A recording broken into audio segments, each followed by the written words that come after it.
C'est une erreur de penser que transformer le cacao sur place nous rendrait riches, les amis. Écoutez cette vidéo de la sortie du président ghanéen, voilà, qui dit qu'il veut transformer le cacao sur place pour booster l'économie ghanéenne. Écoutez et on revient juste après. Cocoa production. We aim to add 200,000 hectares of cocoa to Ghana's output in order to increase income of our farmers. Voilà, vous avez écouté la vidéo du président ghanéen qui dit que il veut augmenter 2000 hectares de terrain pour la culture du cacao et qu'il faudrait transformer le cacao ghanéen sur place, les amis, afin de booster l'économie ghanéenne. Et nous allons analyser pourquoi c'est une erreur d'augmenter les hectares de terrain, voilà, pour pouvoir booster cette économie-là. Et l'analyse va se porter sur une analyse globale, comme nous avons l'habitude de faire. Vous savez, il est de mode en Afrique aujourd'hui, où au Cameroun, on voit des usines de transformation de cacao, notamment dans la zone de Kikem, et aussi à Yaoundé, il y a une dame qui a monté une usine de transformation de cacao en poudre de cacao.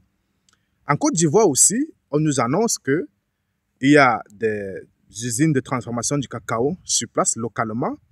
Et maintenant, c'est le tour du Ghana de rejoindre la danse, de vouloir transformer le cacao ghanéen sur place pour ne plus exporter, pour ne plus dépendre des exportations. Et nous allons voir où est l'erreur. Première chose, les pays africains n'ont pas le monopole du cacao. Le climat africain n'est pas le seul climat qui est propice à la culture du cacao. Nous avons le climat africain, nous avons le climat de l'Amérique du Sud, nous avons le climat de l'Indonésie, qui ont aussi des climats tropicaux, mais qui, par contre, ne se jettent pas dans la culture du cacao comme ça se fait en Afrique. Mais pourquoi est-ce que l'Indonésie, le Brésil, ne se jettent pas dans la culture du cacao pour en faire une fierté nationale? Et c'est seuls les pays africains qui s'emboubent dans cette culture et veulent faire de ça une fierté nationale, alors que ça appauvrit le pays. Vous avez vu au Brésil, par exemple, les Brésiliens ont adopté la culture du soja, mes amis, pour booster l'économie. Le soja, ça booste l'économie, les amis. En Europe aujourd'hui, pour élever les vaches, ils utilisent le soja brésilien venant du Brésil. Mais qui sont ceux qui détiennent les usines de soja au Brésil? Ce sont des Européens, ce sont des Blancs qui détiennent donc des vastes champs de soja, voilà, et de transformation aussi. Et ils exportent ce soja-là en Europe. Donc, vous voyez que les Européens, ils se font de la part belle et ils comprennent les enjeux.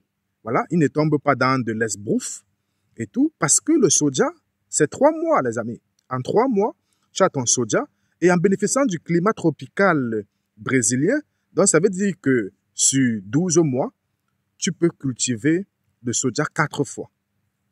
Alors que en Afrique, on s'emboube plutôt dans la culture du cacao et on s'en vante en disant que ça va booster l'économie, que non. On voit du côté du Brésil que ce sont les Brésiliens qui déterminent eux-mêmes le prix de leur soja. Donc, premier avantage, c'est une culture rapide, à cycle court. Deuxième avantage, c'est eux-mêmes qui déterminent le prix. Alors que du côté de l'Afrique, où on s'embourbe dans le cacao en un point d'augmenter les superficies de terre pour cette culture, voilà, le cacao, c'est une culture qui donne 300 kg à l'hectare et on peut récolter une fois dans l'année. Vous voyez, une seule fois dans l'année. Et ça te donne 300 kg par hectare. Alors que le soja, tu as des tonnes et des tonnes. Tu peux avoir 10 tonnes à l'hectare, 20 tonnes à l'hectare, selon la sémence, les amis. Mais le cacao, non. Tu ne peux pas avoir ce tonnage-là, cette quantité énorme à l'hectare. Deuxième chose, le cacao demande beaucoup de travail, les amis.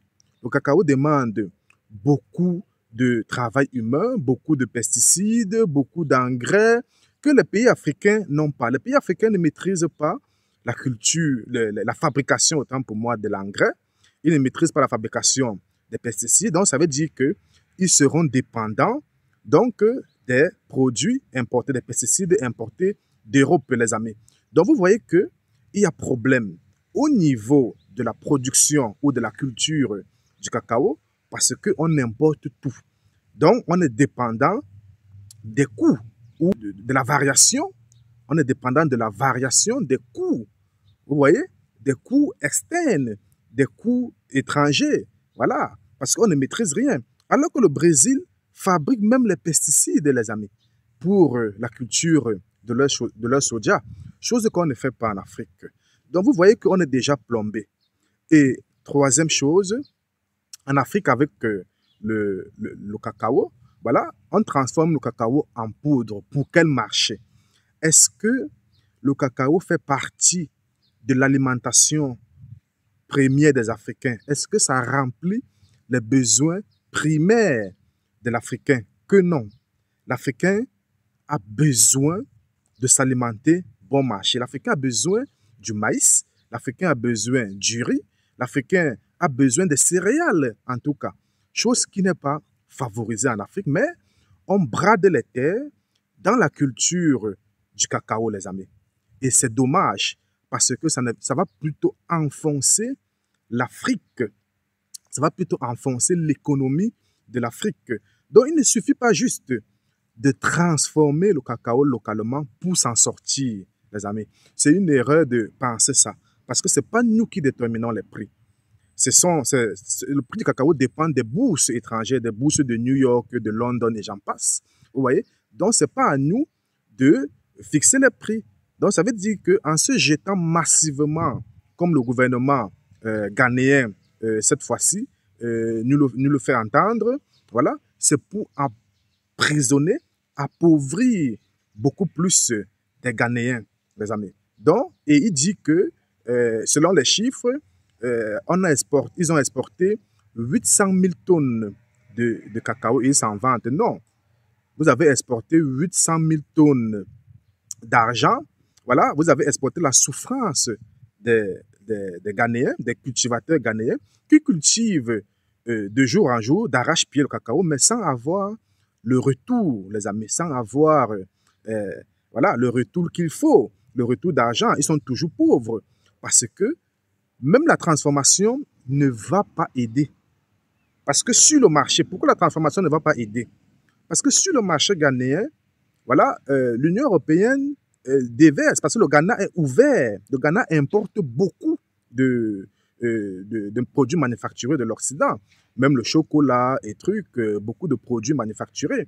Et l'Union européenne synthétise des faux cacao, des faux poudres de cacao, des fausses poudres de cacao comme ça, des chocolats, avec des produits qui n'ont rien à voir avec le cacao et inondent les marchés africains.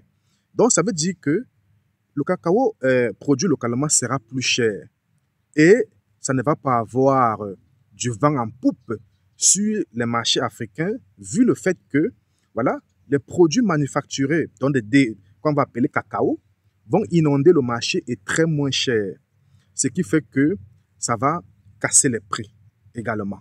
Donc, ils ne vont pas être concurrentiels. Il y aura un problème de compétitivité, de concurrence sur le marché ghanéen même. Parce que si vous transformez pour vendre aux Ghanéens, les Ghanéens n'auront pas les moyens pour les acheter parce que ça sera cher, vu les produits européens qui entrent à très bas coût. Donc, ce n'est pas un exploit de transformer le cacao. Et de deux, si vous dites que vous êtes lié à l'export, vous transformez pour vendre à l'export, vous serez sujet donc aux variations de coûts, aux variations de prix des bourses internationales. Donc, c'est un gros problème. Ça veut dire qu'on va sacrifier beaucoup de terrains comme ça qui, au lieu de produire des céréales, au lieu de produire des légumes, par exemple, de la tomate pour satisfaire le besoin des Ghanéens ou des Africains, non, on va les dédier plutôt au cacao parce que ces présidents reçoivent donc des financements européens et ils mettent la pression sur leur population de cultiver. C'est une culture qui n'apporte rien au niveau de l'économie des cultivateurs. Parce que ça ne va rien changer. Transformer sur place ne va rien changer à l'économie ghanéenne. Ce qu'il faut faire, c'est de passer à autre chose, à la culture des céréales. Favoriser la culture des céréales. Si on veut vraiment que les Africains émergent en faisant de l'agriculture, on doit favoriser des cultures à cycle court et à maîtriser ces cultures-là. Sinon, on court dans le sac, les amis. Donc, de nos jours, transformer quoi? Transformer, c'est bien, mais qu'est-ce qu'il faut transformer réellement pour pouvoir s'en sortir? Parce que si on se jette dans la transformation tout azimut, on transforme tout, on ne fait pas des calculs au préalable, des prévisions, de la recherche, on ne va pas en tirer bénéfice, les amis. Donc, il faut savoir quoi transformer pour pouvoir être compétitif ou pour pouvoir gagner beaucoup d'argent. En tout cas, le cacao ne fait pas partie des cultures qui donnent de l'argent, même si on transforme. Parce que sur le marché, comme je l'ai expliqué, il y a de la concurrence avec des produits qui ressemblent au cacao, mais qui ne sont pas réellement du cacao et qui coûtent très moins cher, avec les prix qui varient aussi sur le marché international. Donc, c'est ce que je voulais vous dire ce matin. Voilà. Dites-moi ce que vous en pensez en commentaire par rapport à cette annonce du président ghanéen sur l'augmentation des terres de la culture du cacao, les amis. Portez-vous bien.